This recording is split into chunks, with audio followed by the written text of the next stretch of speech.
मित्रगण में प्यारे भाई बहनों का हार्दिक स्वागत और अभिनंदन। मैं सातारा निकेतन मारवाड़ मुंडवा से रामलाल चौधरी आज आचार एक चर वाले रैखिक समीकरण की व्याख्यात्मक विवरण दूंगा।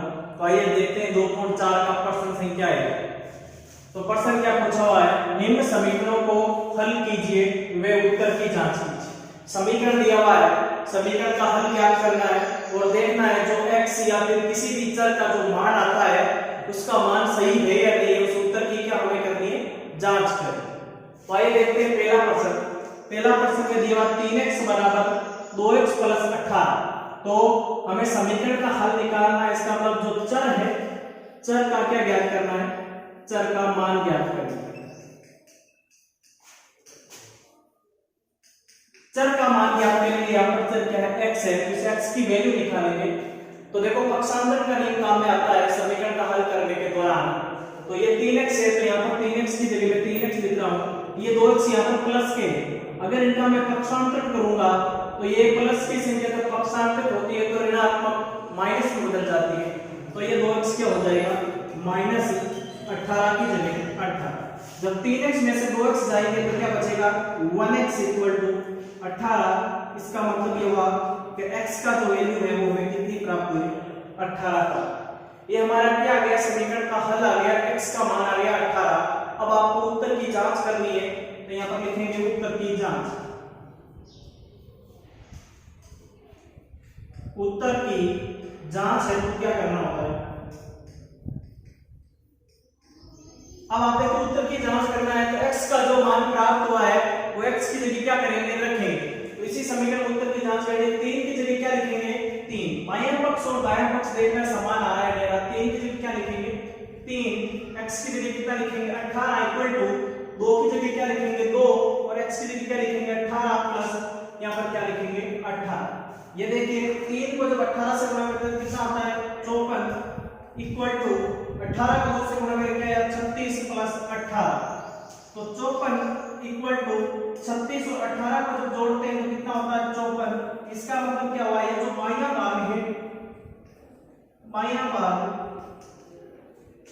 दायां भाग के क्या है इक्वल टू है, बायां भाग आ रहा है वो बायां भाग के क्या है समान आ रहा है। अतः हमारे उत्तर की क्या होगी, जांच होगी और x का मान कितना प्राप्त हुआ 18। अब आपने पहला प्रश्न देखा था, पहले प्रश्न में x का मान निकाल लिया 18 आया था, उस 18 मान को x की जगह रख के बायां भाग और दायां भाग दोनों के मान की जब हमने तुलना की थी तो क्या आएगा, बराबर है। जैसे आपने देखा था समीकरण ये था 3x बराबर 2x प्लस 18। x का मान जब 18 रख रहे हो तो इधर भी कितना आ रहा है 54 आ रहा है, इधर भी कितना आ रहा है 54 आ रहा है। इसका मतलब बायां भाग है वो दायां भाग की क्या है समान है, ये हमारी क्या होगी उत्तर की जांच। इसी प्रकार दूसरा प्रश्न देखते हैं। दूसरे प्रश्न में भी आपको समीकरण का क्या निकालना है, हल ज्ञात करना। तो देखो 5t - 3 बराबर 10t - 5 मान किसका ज्ञात करना है, समीकरण के हल ज्ञात करना है। तो चर पद का ज्ञात करेंगे। इसमें चर कौन सा है, देखो t है, जो अल्फाबेट होता है ना वर्णमाला वाले क्या कहलाते हैं, चर कहलाते हैं।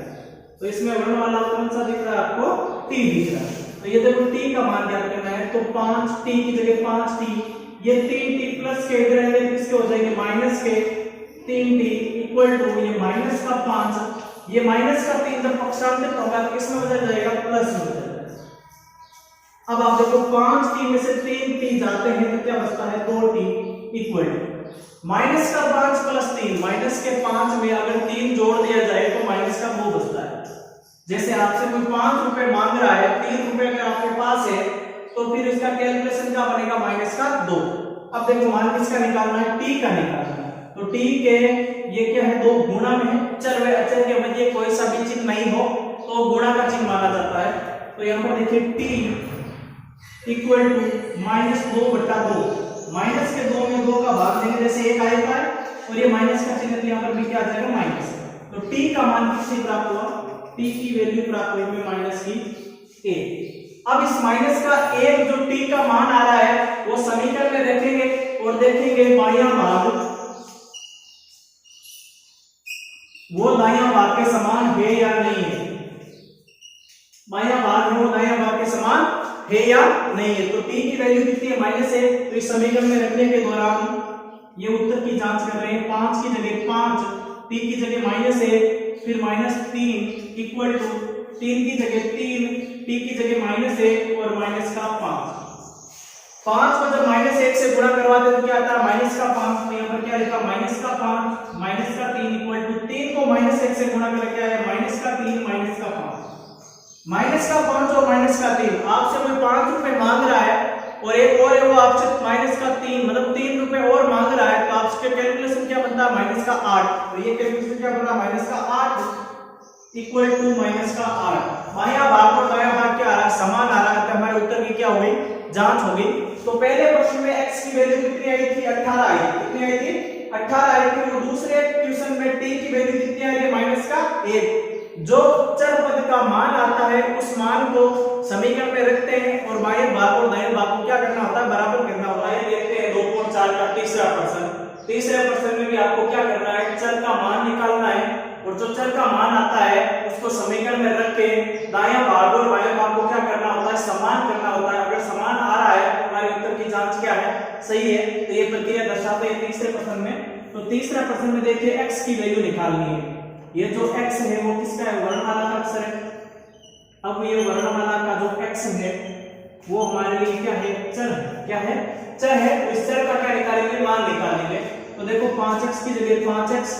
अब x की वैल्यू निकालनी है तो क्या करना होता है जिस किसी भी चर की वैल्यू निकालनी हो उसके समान जो भी चर पद होते हैं उनको एक तरफ लेके आओ। तो यहाँ पर देखो 5x पड़ा है यहाँ पर। अब देखो x के रूप में कौन सा ये 3x भी इधर पड़ा है ना, तो ये प्लस का है। प्लस की संख्या जब पक्षांतरित होती है तो किस में बदल जाती है माइनस में बदल जाती है। तो ये 3x है वो इधर आएगा किसके हो जाएंगे माइनस के और अंकित मान को दूसरी तरफ फेर दो। ये 5 का 5 पड़ा है, ये प्लस का 9 उधर जाएगा किसका हो जाएगा माइनस का 9। अब आप देखो 5x में से 3x जाते हैं तो क्या बचता है 2x इक्वल टू 5 में से 9 घटाने तो क्या आएगा माइनस का 4। यहाँ पर ध्यान रखना प्लस का 4 नहीं करना है। क्यों आप सीधा सही देखो 9 में से 5 जाते तो क्या बचता है 4 और बड़ी संख्या पर चिन्ह कैसा है माइनस का, तो इस 4 पर भी चिन्ह कैसा आएगा माइनस। अब आप देखो x की वैल्यू निकालनी है तो x इक्वल टू माइनस का 4। ये 2 गुणा में था पक्षांतर करने पर किस में चला गया भाग में। 4 में 2 का भाग देते हैं 2 और ये माइनस का चिन्ह क्या आ गया माइनस। तो जो हमारी x है उसकी वैल्यू कितनी आ रही है माइनस का 2।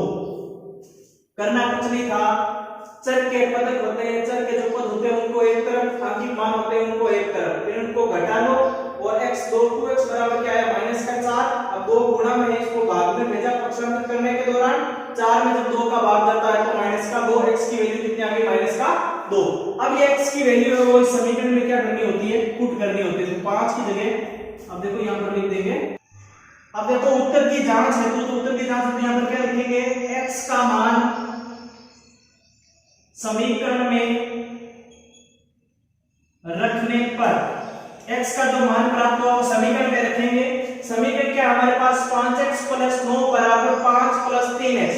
तो 5 की जगह क्या रखेंगे 5, x की जगह क्या रखना है माइनस का 2, प्लस की जगह क्या रखेंगे प्लस, 9 की जगह क्या रखेंगे 9 इक्वल टू 5 की जगह क्या रखेंगे 5, प्लस की जगह प्लस, 3 की जगह 3 और x की जगह माइनस का 2। अब आप देखो 5 को -2 से गुणा करोगे तो क्या आएगा माइनस का 10। क्या आएगा माइनस का 10, प्लस की जगह प्लस और 9 की जगह 9 बराबर 5 की जगह 5 प्लस की जगह प्लस। अब 3 को -2 से गुणा करें तो क्या आ गया माइनस का 6। अब आप देखो 10 रुपए आपसे कोई मांग रहा है, 9 रुपए आपके पास है तो कैलकुलेशन करेंगे तो क्या बचेगा माइनस का 1 रुपए आपसे कोई ना कोई मांगता रहेगा सीधी भाषा में देखा जाए। तो यहाँ पर बात क्या आ रहा है माइनस का 1 इक्वल टू ये देखो 5 और माइनस का 6 में से 5 गए क्या बचता है 1 और बड़ी वाली संख्या पर चिन्ह कैसा है ऋणात्मक। तो यहाँ पर चिन्ह क्या आएगा ऋणात्मक। दायां भाग और बायां भाग क्या आ रहा है समान, अतः हमारे उत्तर की क्या हो गई जांच हो गई। अब देखिए चौथा प्रश्न 4z + 3 बराबर 6 + 2z। अब देखिए वर्णमाला का कौन सा अक्षर आ रहा है z आ रहा है तो z एक चर का रूप है और इस चर का क्या ज्ञात करेंगे मान ज्ञात करेंगे और उस मान को इस समीकरण में रखेंगे और देखेंगे ये जो बायां भाग है वो इस दायां भाग के समान आता है नहीं आता है। अगर आता है तो हमारे उत्तर की जांच सही जाएगी। तो आइए देखते हैं z का मान क्या निकलता है। सेम पिछले प्रश्नों के आधार पर इस z का मान निकाल सकते हैं, चाहे तो आप खुद कर सकते हो, मैं शॉर्टकट में आपको बता रहा हूं, ये चीज आपको अपनी कॉपी में करनी है। ये देखो मान z का निकालना हो तो z के जो पद होते हैं वो सारे एक तरफ और अंतिम मान होते हैं वो दूसरी तरफ। तो ये 4z ये 2z प्लस के पक्षांतरित होंगे तो क्या हो जाएंगे माइनस के 2z। पक्षांतरण के नियम होते हैं प्लस का जब पक्षांतरित किया जाता है तो माइनस में, माइनस का पक्षांतरित किया जाता है प्लस में, गुणा का किया जाता है तो भाग में और भाग का किया जाता है तो गुणा। यहाँ पर देखिए प्लस का पक्षांतर हो रहा है तो किसमें बदल जाएगा माइनस में बदल जाएगा।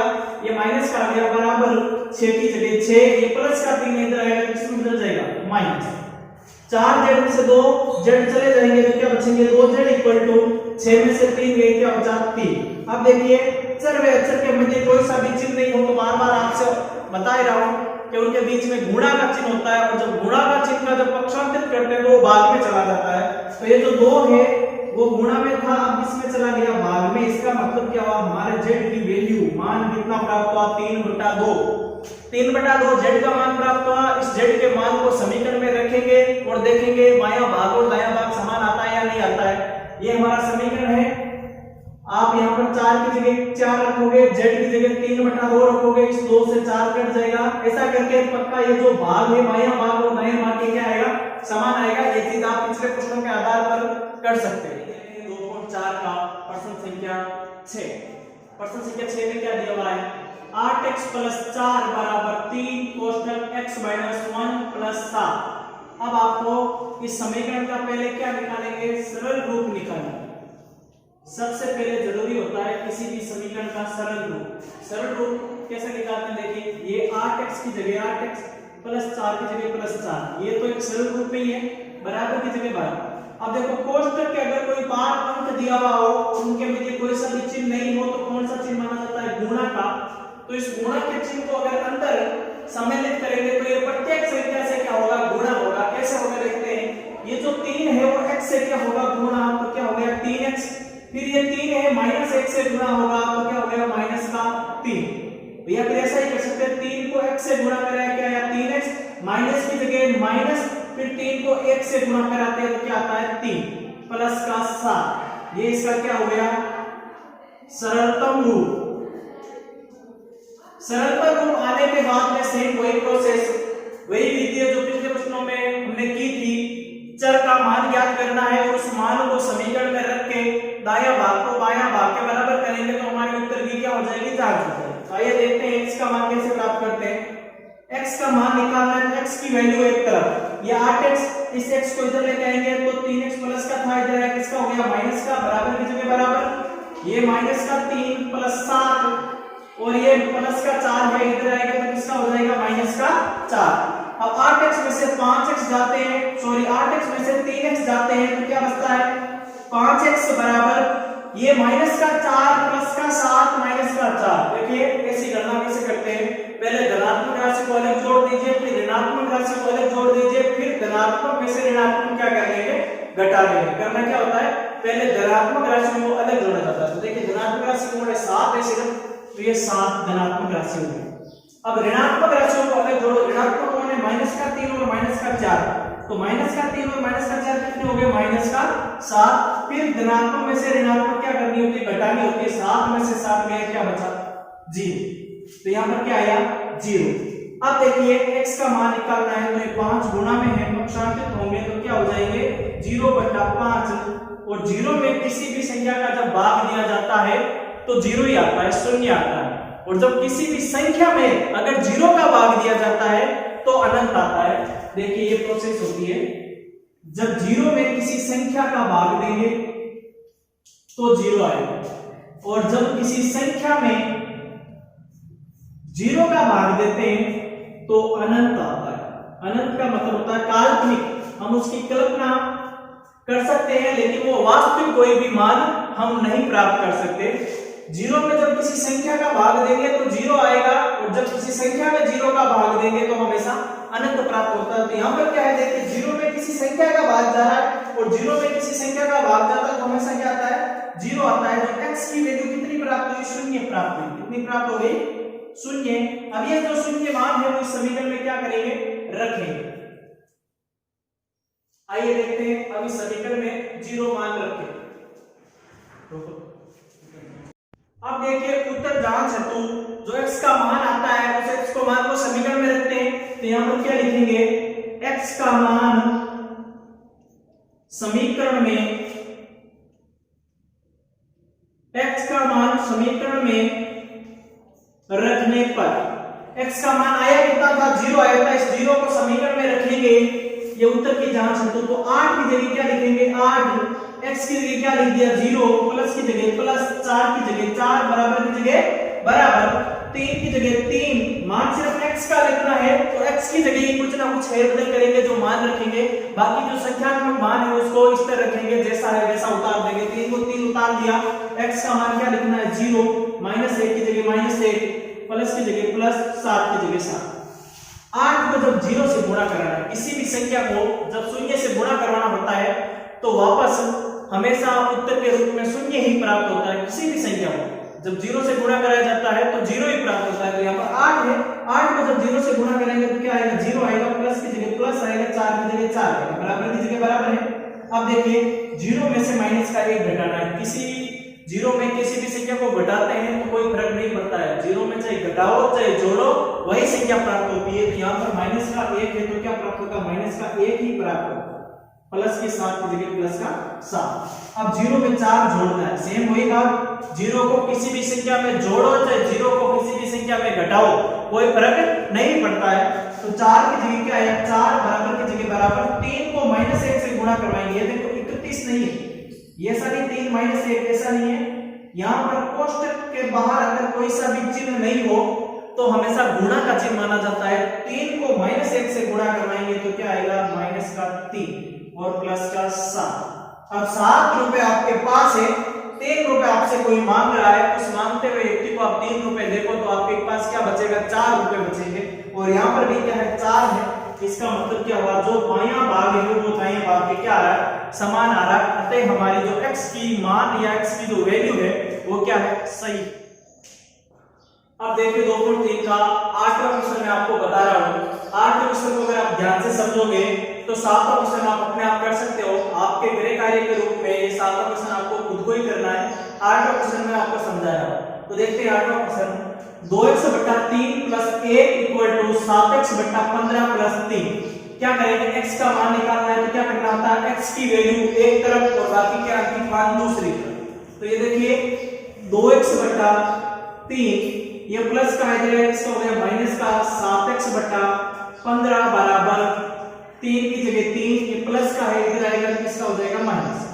अब आप देखो 3 और 15, ये क्या है, हर। यहाँ पर हर क्या है, 3 और 15। इन हरों के माध्यम से हम क्या निकालते हैं, लेसअप लेते हैं और लेसअप निकाल के इन भिन्नों की बाकी क्या करेंगे, सरल करेंगे। देखिए 3 और 15 का अभाज्य गुणनखंड के माध्यम से, 3 और 15 का अभाज्य गुणनखंड के माध्यम से लेसअप क्या करेंगे, तो पहले 3 का भाग देंगे, 3 में एक बार, 15 में 3 का भाग गया 5 बार। फिर अभाज्य गुणनखंड करना है तो सिर्फ अभाज्य संख्याओं का ही भाग देंगे। 3 के बाद अभाज्य संख्या कौन सी है, 5, 1, 1 आ जाएगा, तुम रुक जाएंगे, फिर इनको गुणा करवा दो। 3 को 5 से गुणा कराया, क्या प्राप्त हुआ, 15। तो हमारा लेसअप कितना प्राप्त हुआ, 15 प्राप्त। यहाँ पर क्या लिख दिया, लेसअप 15। पिछले वीडियो में मैंने आपको लेसअप के माध्यम से सरल करना बताया भी था। और यहाँ पर ध्यान कर लीजिए, सबसे पहले क्या करना होता है, पहले हर का लेसअप में भाग देना। हर क्या है, 3 है, तो 15 में 3 का भाग कितनी बार जाता है, 5 बार। यहाँ पर क्या लिख दिया, 5। फिर ऊपर वाली संख्या से क्या करवाना होता है, गुणा। ये ऊपर वाली संख्या है, इससे क्या करवाना है, गुणा। ऊपर वाली संख्या क्या है, 2x, इस 2x से क्या करवा लेंगे, गुणा। -1, यहाँ पर भी क्या लगा देंगे, माइनस। 15 का 15 में भाग एक बार और ऊपर वाली संख्या से क्या करवाना है, गुणा, इक्वल टू 3 में से 1 गया, क्या बचा, 2। अब आप देखो 2 को 5 को 2x से गुणा करेंगे तो क्या आएगा, 10x। 5 को 2 से गुणा करें 10 आया, x की जगह क्या लिखेंगे, x लिखेंगे, माइनस की जगह माइनस, 1 को 7 से कराया 7, x की जगह x/15 इक्वल टू क्या आ रहा है, 2।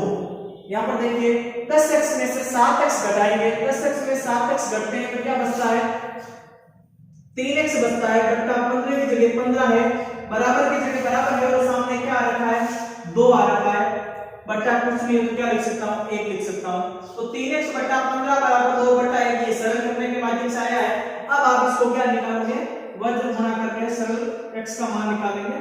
तो वज्र गुणा करने पर,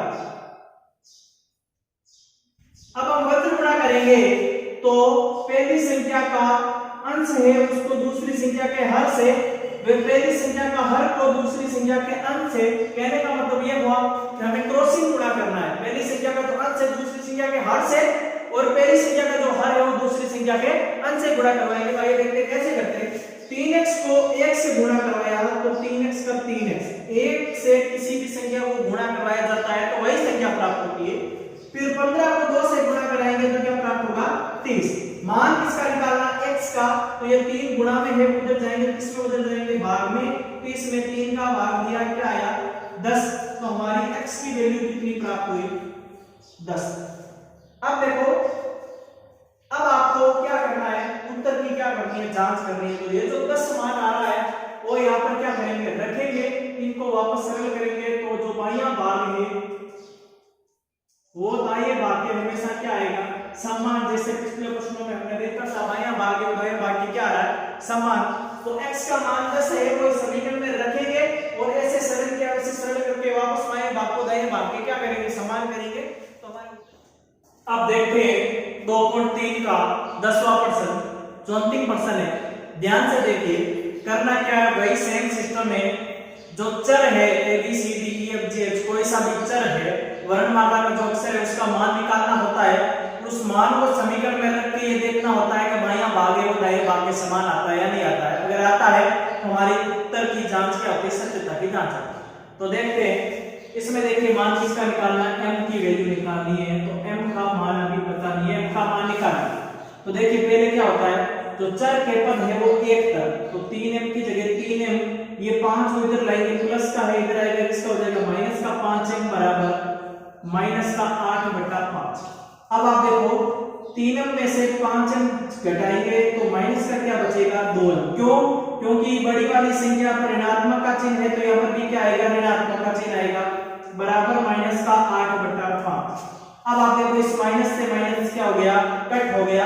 ये 2 क्या है m के गुणा में है, तो m के गुणा में 2 है तो इस 2 का पक्षांतर करने के दौरान ये m से जो गुणा में 2 है वो कहां चला जाएगा, भाग में चला जाएगा। m की जगह में m लिख रहा हूं 8/5 और ये 2 गुणा में था क्या आ गया भाग में, भाग का तो नीचे आ गया, तो 8/10, 8/10। क्यों, क्योंकि 5 को 2 से गुणा करेंगे क्या आएगा 10। अब देखिए डिवाइडेड होता है क्या, होता है ना 2 के भाग से, 2 के पहाड़े से 8/4 बार और 2 के पहाड़े से 10/5 बार। तो हमारा जो m था उसकी वैल्यू कितनी है, m = 4/5। अब क्या करेंगे, उत्तर की जांच, उत्तर की जांच। तो अब आप देखो उत्तर की जांच करने हैं तो क्या करेंगे, x का मान रखने पर, सॉरी m का मान रखने पर, m का मान रखने पर जो समीकरण दिया हुआ है उसमें m का क्या रखेंगे, मान रखेंगे। समीकरण देखिए क्या है, 3m = 5m - 8/5। जैसा समीकरण में दिया हुआ है वैसे ही m की जगह m का मान रखते जाएंगे। 3 की जगह 3, m का मान कितना है 4/5 बराबर 5 की जगह 5, m का मान कितना है 4/5 - 8/5। अब आप देखो 4 को 3 से गुणा करें कितना आया 12/5 इक्वल टू 5 से 5 क्या हो रहा है, कट हो रहा है, क्या बच रहा है 4 - 8/5। अब आप देखो 12/5 की जगह क्या लिख रहा हूं मैं 12/5 बराबर 1 और 5 का हर है, इसमें क्या लेंगे लेसअप 5 आएगा, 1 का भाग 5 में कितनी बार जाएगा 5 बार। 5 को 4 से क्या करना है गुणा, 5 का भाग 5 में 1 बार, 1 को 8 से क्या करना है गुणा। आगे देखो 12/5 की जगह 12/5 बराबर 5 को 4 से गुणा करवाएंगे तो क्या आएगा 20 - 8, 1 को 8 से कराया 8/5, 20 में 8 जाएंगे तो क्या बचेगा 12/5। ये देखिए बायां भाग और दायां भाग क्या आ रहा है समान आ रहा है। शुरू से देख लीजिए प्रश्न ये था हमारे कि 3m बराबर 5m - 8/5, m की क्या निकालिए वैल्यू निकालिए और उत्तर की क्या करनी है जांच।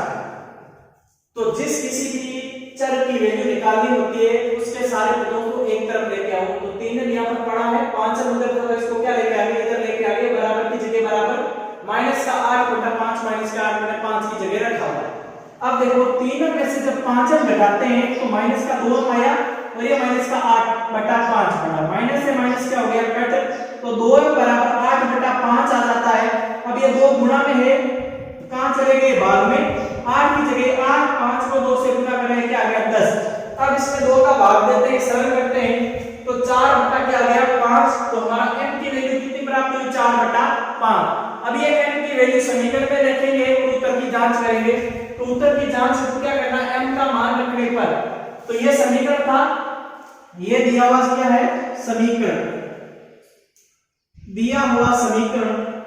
अब इसमें m का क्या निकालेंगे, मान रखेंगे और बायां भाग और दायां भाग को क्या निकालेंगे, बराबर निकालेंगे।